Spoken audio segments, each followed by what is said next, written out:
तो मैं चैनल आज हम पढ़ने वाले हैं टॉर्सनल वाइब्रेशन के बारे में। टॉर्सनल वाइब्रेशन क्या होता है और इसकी नेचुरल फ्रीक्वेंसी कैसे निकाली जाती है।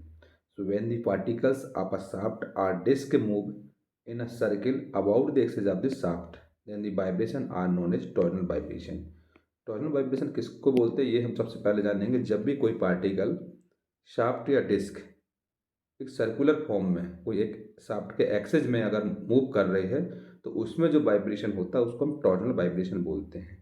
जैसे कोई भी शाफ्ट है, जैसे मान लो ये शाफ्ट है, इस शाफ्ट को अगर हम एक्सिस के अकॉर्डिंग अगर इसको मूव कराते हैं तो इसको मूव करने पर जो इसमें वाइब्रेशन उत्पन्न हो रहा है इसी वाइब्रेशन को हम टॉर्सनल वाइब्रेशन बोलते हैं। अब इसमें हम जानेंगे natural frequency of pre torsional vibration कैसे होता है उसके बारे में।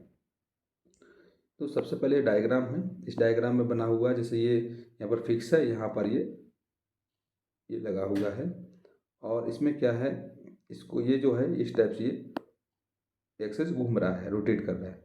इसकी ये मेन पोजीशन है, इसका पोजीशन आफ्टर टाइम टी। तो इस टाइप से ये रोटेट करेगा, इसमें जो वाइब्रेशन बनेगा उसको टॉर्सनल वाइब्रेशन बोलेंगे।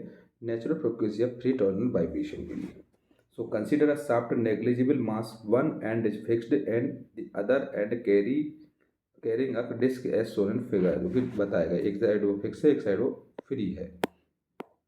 लेट थीटा इक्वल टू है angular displacement of the shaft from mean position after time t in radians में रहेगा। एम है इसमें mass of the disc in kilogram में। आई है इसमें mass movement of inertia disc in kilogram metre square, जिसको हम आई का फार्मूला होता है एम के स्क्वायर। और के है इसमें radius of gyration in metres में। क्यू इसमें है torsional stiffness of the shaft newton metre में है। रिस्टोरिंग फोर्स हो जाएगा minus q into theta, equation number first. क्योंकि ये जो रिस्टोरिंग फोर्स होता है वो बॉटम की तरफ जाता है फिर वो ऊपर की तरफ रिस्टोर होता है। तो रिस्टोर जैसे मान लो ये है, ये अगर मान लो ये टॉर्सनल वाइब्रेशन है, रिस्टोरिंग होगा तो रिस्टोरिंग में क्या होगा, ये हमारे पास एक ऊपर की तरफ जाता है तो माइनस क्यू इंटू थीटा होता है। और एक्सेलरेटिंग फोर्स क्या होता है, I into d square theta upon d t square. Equation first और सेकंड है। Equating equation first and second को इक्वल करेंगे, जो कि हमने देखा है ट्रांसवर्स वाइब्रेशन में भी बनाया हुआ था। the equation of motion I into d square theta upon d t square equal to minus q into theta हो जाएगा। इसका पक्ष अंदर करें तो I into d square theta upon d t square plus q into theta equal to zero. I को divide कर देंगे तो d square theta upon d t square plus q upon I into theta equal to zero, equation number third हो जाएगा। इसके बाद चूँकि दी fundamental equation आपस दी सिंपल हार्मोनिक मोशन जो कि इक्वेशन होती है d square theta upon d t square equal to omega square into x equal to zero, ये होती है इस इक्वेशन। तो इसमें क्या, इसको हम कंपेयर करेंगे तो ये रहेगा और इसमें ये रहेगा, तो इसमें आ जाएगा omega square equal to q upon I रहेगा।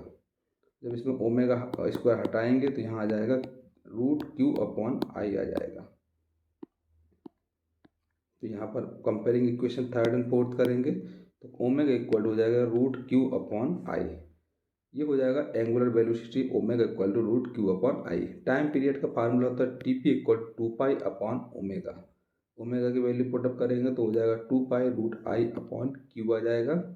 एंड नेचुरल फ्रिक्वेंसी हो जाएगा F N equal to one upon T P. तो वन अपॉन टी पी मतलब one upon two pi root Q upon I, ये नेचुरल फ्रिक्वेंसी का formula हो जाएगा। तो इसमें हमको टाइम पीरियड निकालना है तो टाइम पीरियड के लिए फार्मूला हो जाएगा ये टू पाई अपॉन ओमेगा, क्योंकि two pi root I upon q हो जाएगा। नेचुरल फ्रिक्वेंसी का फार्मूला हो जाएगा F N equal to one upon T p, जो फार्मूला होता है one upon two pi root Q upon I, जहाँ पर क्यू जो है वो स्टिफनेस है और आई है movement of inertia, mass movement of inertia. इस तरीके से नेचुरल फ्रीक्वेंसी टॉर्सनल वाइब्रेशन के लिए निकालते हैं।